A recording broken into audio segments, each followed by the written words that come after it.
Kerala cafe UK news ബുള്ളറ്റിനിലേക്ക് എല്ലാവർക്കും സ്വാഗതം. UK-യിലും യൂറോപ്പിലുമായി ഇന്ന് നടന്ന സംഭവ വികാസങ്ങൾ എന്തെന്ന് നമുക്ക് നോക്കാം. രോഗികളെ ശാരീരികമായി ഉപദ്രവിച്ചതായി ആരോപിക്കപ്പെടുന്ന ആശുപത്രി പൂട്ടാനൊരുങ്ങുന്നു. സിഗ്നന്റ് ജോയ്സ് പാർക്ക് ഹോസ്പിറ്റൽ കുട്ടികൾക്കും കൗമാരക്കാർക്കും മാനസികാരോഗ്യ സേവനങ്ങൾ നൽകിപ്പോയിരുന്ന ഒരു ഹോസ്പിറ്റലായിരുന്നു. എന്നാൽ അവിടുത്തെ സ്റ്റാഫുകൾ രോഗികളെ തറയിലൂടെ വലിച്ചിഴക്കുന്നതായും ഉപദ്രവിക്കുന്നതായും ഇൻഡിപെൻഡന്റിന്റെ പത്രം റിപ്പോർട്ട് ചെയ്തിരുന്നു. ഇതിനെ തുടർന്നാണ് ദേശീയ care watchdog hospital അടച്ചുപൂട്ടാനൊരുങ്ങുന്നത്.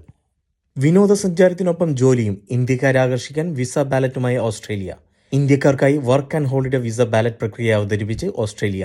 ഇന്ത്യക്കൊപ്പം China, Vietnam എന്നീ രാജ്യങ്ങളെയും ഉൾപ്പെടുത്തിയിട്ടുണ്ട്.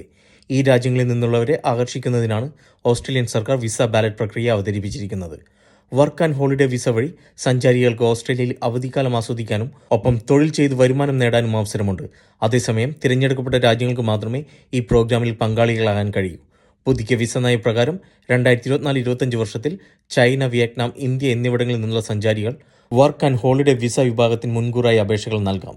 ബാലറ്റ് വഴിയാണ് ആദ്യ വർക്ക് ഹോളിഡേ വിസ അപേക്ഷകൾ തിരഞ്ഞെടുക്കുന്നത്. $25 ബാലറ്റ് പ്രക്രിയയുടെ രജിസ്ട്രേഷൻ ഫീസ്. ഇതിൽ നിന്ന് തിരഞ്ഞെടുക്കുന്നവർക്ക് അവരുടെ വർക്ക് ആൻഡ് ഹോളിഡേ വിസ ഓൺലൈനായി അപേക്ഷിക്കാം. ഇതിനകം തന്നെ വർക്ക് ഹോളിഡേ വിസ ലഭിച്ചിട്ടുള്ള ചൈന, വിയറ്റ്നാം, ഇന്ത്യൻ പൗരന്മാർക്ക് ബാലറ്റിനു പകരം ഓസ്ട്രേലിയൻ സർക്കാർ 18 മുതൽ 30 വയസ്സ് വരെ പ്രായമുള്ളവർക്കാണ് ആദ്യ വർക്ക് ആൻഡ് ഹോളിഡേ വിസ അനുവദിക്കുന്നത്. വിസ ഉപയോഗിച്ച് അവധിക്കാലം ആസ്വദിക്കാനും തൊഴിലെടുക്കാനും 4 മാസം വരെ രാജ്യത്ത് പഠിക്കാനും സാധിക്കും. കൂടാതെ ഓസ്ട്രേലിയയിലേക്കും തിരിച്ച് എത്ര തവണ വേണമെങ്കിലും യാത്ര ചെയ്യാനും കഴിയും. വാർത്തകൾ കാണുന്നതോടൊപ്പം തന്നെ ചാനൽ ദയവായി സബ്സ്ക്രൈബ് ചെയ്യുക. ഒറ്റയ്ക്ക് ഒരാൾ മാത്രം താമസിക്കുന്ന വീടുകൾക്കുള്ള നികുതി ഇളവ് ലേബർ സർക്കാർ എടുത്തു കളഞ്ഞേക്കുമെന്ന് റിപ്പോർട്ടുകൾ.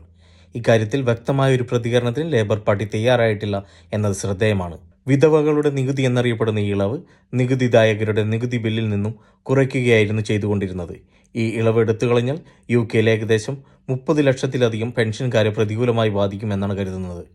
ടാക്സ് പേയേഴ്സ് അലവൻസിന്റെ കണക്കുകൾ പറയുന്നത് ഈ കിഴിവുകൾ അവസാനിപ്പിക്കുക വഴി സർക്കാർ ഖജനാവിലേക്ക് £5.4 ബില്യൺ അധികമായി മുതൽക്കൂട്ടാകുമെന്നാണ്. അതിൽ ഏകദേശം £1.9 ബില്യൺ നൽകുന്നത് പെൻഷൻകാരായിരിക്കും. ഈ ഇളവ് എടുത്തുകളഞ്ഞാൽ 10,000-കണക്കിന് ആളുകൾക്കായിരിക്കും £600 അധികമായി നൽകേണ്ടി വരിക.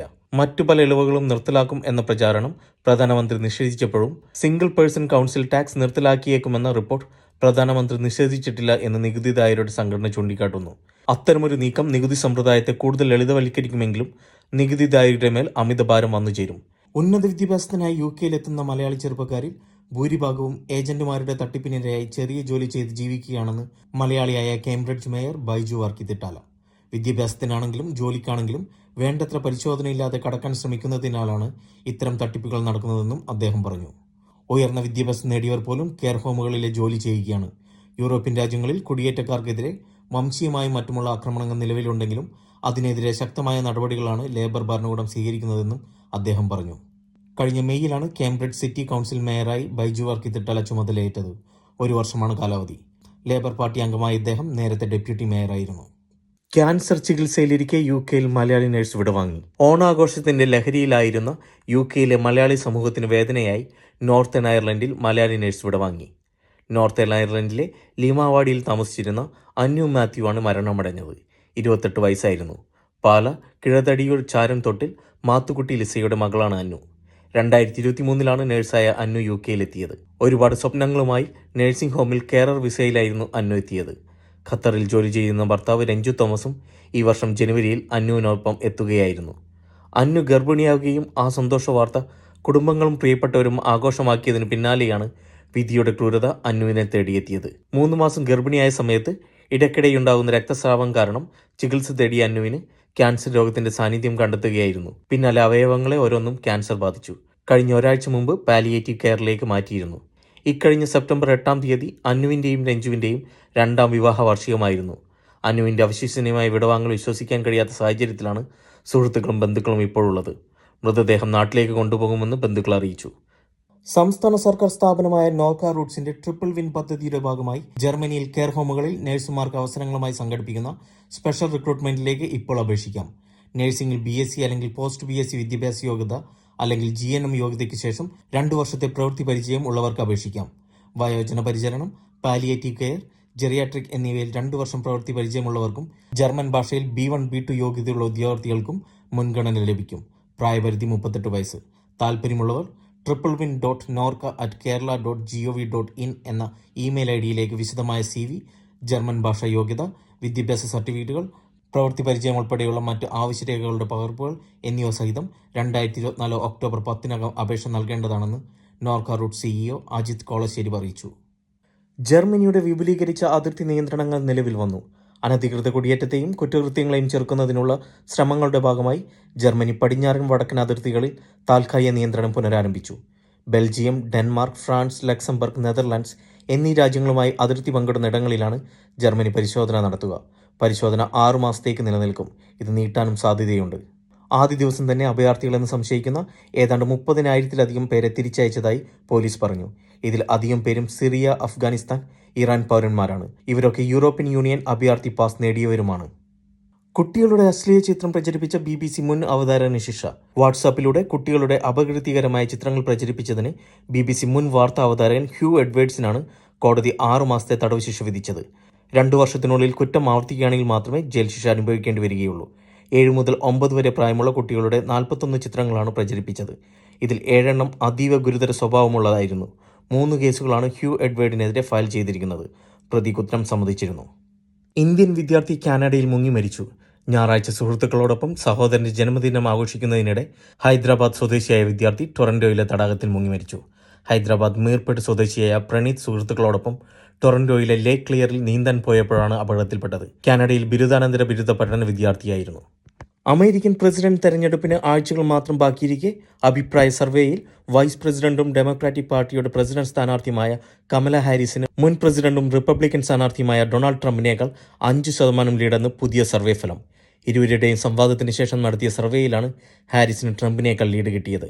സെപ്റ്റംബർ 11 നടത്തിയ മോർണിംഗ് കൺസൾട്ട് പോളിൽ ഹാരിസിന് 50%, ട്രംപിന് 45% പിന്തുണ ലഭിച്ചത്.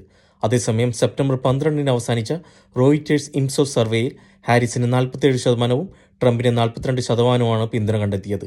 ഈ സർവേയും ഹാരിസിന് 5% ലീഡാണ് കാണിക്കുന്നത്. സ്വന്തം പള്ളിയുടെ സംഭാവന പ്ലേറ്റുകളിൽ നിന്ന് പണം മോഷ്ടിച്ചതിന് വൈദികനെ ജയിൽ ശിക്ഷ വിധിക്കുകയും ആ വിധി സസ്പെൻഡ് ചെയ്യുകയും ചെയ്തു. ജനുവരി 7 പടിഞ്ഞാറൻ ലണ്ടനിലെ ഫുൾഹാമിലുള്ള Our Lady of Perpetual Help Catholic ചർച്ചിൽ നിന്ന് 44-കാരനായ ഫോർച്ചുനേറ്റോ പാൻഡിസാനോ 200 പൗണ്ട് കൈക്കലാക്കുന്നത് CCTVയിൽ കുടുങ്ങിയിരുന്നു. പാൻഡിസാനോ 10 വർഷമായി പള്ളിയിൽ പുരോഹിതനായിരുന്നുവെന്നും മുമ്പ് നല്ല സ്വഭാവമുള്ള ആളാണെന്നും കോടതി പറഞ്ഞു. വെസ്റ്റ്മിനിസ്റ്ററിലെ ഹെയർവുഡ് അവന്യൂവിലെ പാൻഡിസാനോയെ 20 ആഴ്ചത്തെ തടവിന് ശിക്ഷിച്ചത് 2 വർഷത്തേക്ക് സസ്പെൻഡ് ചെയ്തു. നഷ്ടപരിഹാരമായി 200 പൗണ്ടും ചിലവായി ഏകദേശം 800 പൗണ്ടും നൽകാനും ജില്ലാ ജഡ്ജി ഡാനിയൽ സ്റ്റെർബർഗ് ഉത്തരവിട്ടു.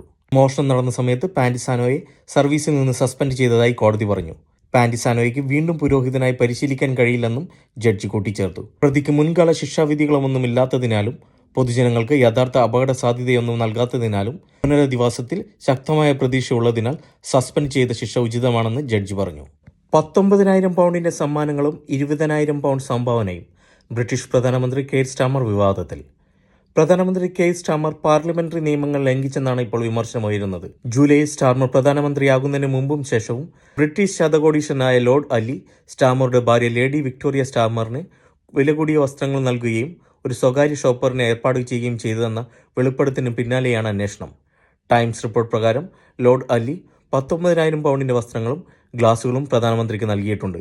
200 മില്യൺ പൗണ്ട് ആസ്തിയുള്ള ലോർഡ് അലി തിരഞ്ഞെടുപ്പിൽ സ്റ്റാർമറിനായി 20,000 പൗണ്ട് ചിലവാക്കിയതായും റിപ്പോർട്ടിൽ പറയുന്നു. എന്നാൽ ന്യായീകരണവുമായി വിദേശ സെക്രട്ടറി ഡേവിഡ് ലാമി രംഗത്ത് വന്നിട്ടുണ്ട്. പ്രധാനമന്ത്രിയുടെ വസ്ത്രങ്ങളുടെ ചെലവുകൾക്കായി UK സർക്കാർ പ്രത്യേകമായി ഫണ്ട് നൽകുന്നില്ല. ലോകവേദിയിൽ രാജ്യത്തെ പ്രതിനിധീകരിക്കാൻ നേതാക്കൾക്ക് വസ്ത്രം ഉൾപ്പെടെയുള്ള കാര്യങ്ങൾക്ക് അലവൻസ് നൽകുന്നുമില്ല. ലേബർ പാർട്ടിയെ പിന്തുണയ്ക്കുന്നവർ നേതാക്കൾക്കും പ്രധാനമന്ത്രിക്കും സമ്മാനങ്ങളും സംഭാവനകളും നൽകാറുണ്ടെന്നും ഡേവിഡ് ലാമി പറഞ്ഞു. കൂടുതൽ UK, യൂറോപ്പ്, USA, ഓസ്ട്രേലിയൻ വാർത്തകൾക്കായി ചാനൽ ദയവായി സബ്സ്ക്രൈബ് ചെയ്യുക.